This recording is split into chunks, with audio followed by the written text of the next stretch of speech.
Bienvenue dans cette exploration des noms des personnages iconiques de Pirates des Caraïbes.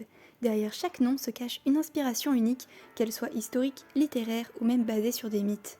Nous allons découvrir l'origine de certains de ces noms qui sont devenus inoubliables au fil des années. Commençons avec Jack Sparrow. Le prénom Jack est l'un des plus courants dans la culture anglo-saxonne et souvent associé à un côté universel du pirate, rappelant les célèbres pirates de fiction comme les pirates réels, tels que Jack Rackham, un pirate du XVIIIe. Il est possible que ce prénom ait été choisi pour sa familiarité et son côté anti-héros. Le nom Sparrow, quant à lui, évoque directement l'image de l'oiseau, le moineau, un petit oiseau souvent associé à la liberté, la légèreté et l'indépendance, tout comme Jack Sparrow lui-même qui navigue à sa guise, déjouant les autorités et défiant les conventions sociales. Le moineau, bien qu'il soit un oiseau modeste, incarne aussi une certaine vulnérabilité, ce qui colle parfaitement avec l'ironie de ce personnage, un pirate audacieux mais toujours à la merci des circonstances. Il se tenait là, on aurait dit un moineau. Le nom d'Hector Barbossa porte une forte charge historique. Hector est un prénom classique de la mythologie grecque inspiré du héros de la guerre de Troie. Cela suggère un personnage qui a une certaine noblesse, un côté honorable, mais aussi une force redoutable, ce qui est très pertinent pour un capitaine pirate.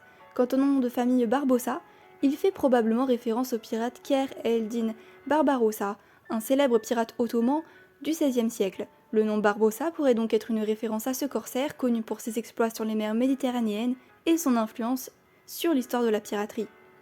Elizabeth Swann est le personnage central féminin de la saga.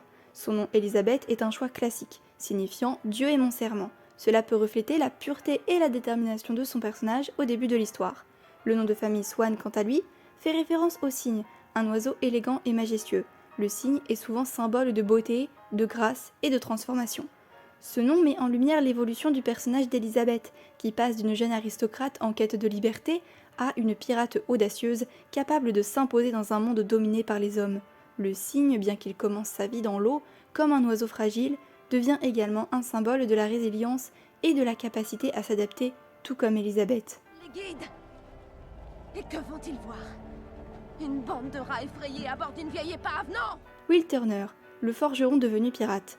Il a un nom qui semble très ancré dans la tradition anglo-saxonne. Will, diminutif de William, est un prénom couramment utilisé en Angleterre, et il représente la volonté, le désir de se battre pour ce qui est juste. Le nom de famille Turner est intéressant, car il peut être associé au mot anglais tern qui signifie mouette. Ce lien avec un oiseau marin peut symboliser la liberté, l'esprit aventureux et la capacité de Will Turner à s'adapter aux différents défis qui se présentent à lui.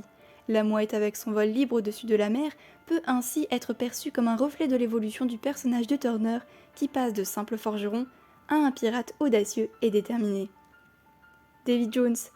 Davy Jones est le suivant, le terrible capitaine du Flying Dutchman. C'est un personnage mythologique de la mer. Le nom Davy Jones est en réalité une expression populaire anglaise qui se réfère à Davy Jones Locker, une expression maritime qui signifie le fond de l'océan, là où les marins noyés reposent.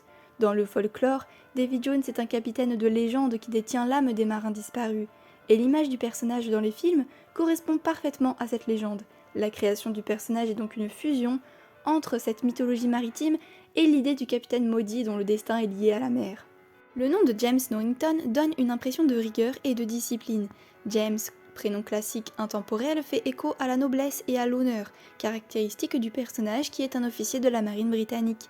Le nom de famille Norrington semble être une construction qui évoque des racines anglaises aristocratiques, renforçant l'idée d'un homme respectueux des règles et de la hiérarchie.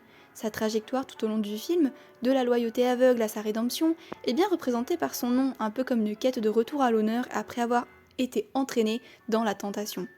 Chaque nom d'un pirate des Caraïbes porte en lui une signification ou une référence qui enrichit le personnage et son histoire. Ces noms, qu'ils soient inspirés par des pirates réels, des mythes marins ou des traditions littéraires, contribuent à rendre ces personnages encore plus mémorables et à donner une profondeur supplémentaire à cette saga légendaire. Alors qu'en pensez-vous? Pensez-vous que le nom d'un personnage peut influencer la perception que l'on a de lui?